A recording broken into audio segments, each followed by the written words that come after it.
When we think about missionaries, we often imagine preaching and Bible teaching. But Protestant missionaries also reshaped the world through practical education, bringing new skills, new crops, and new economic ideas to places that had never encountered them before.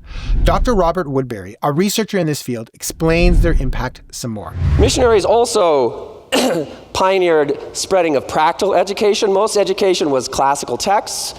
They pioneered practical education, math, science, engineering, etc. They taught new economic concepts and skills. They weren't content to leave people with head knowledge. They wanted to equip them to build flourishing societies.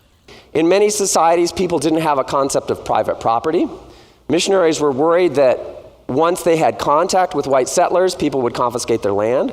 Missionaries often saw injustices coming, and they worked proactively to prepare local communities. So you have missionaries teaching people, for example, in Botswana, concepts of private property and introducing currency, like money, before they had contact with white settlers. They weren't just teaching economics for its own sake. They were often protecting vulnerable people from exploitation. They taught new skills, carpentry, masonry, scientific farming. They introduced new crops.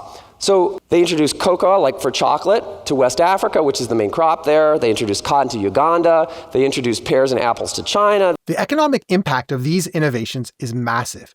Cocoa, for example, remains a major part of West Africa's economy today. Around the world, people didn't study.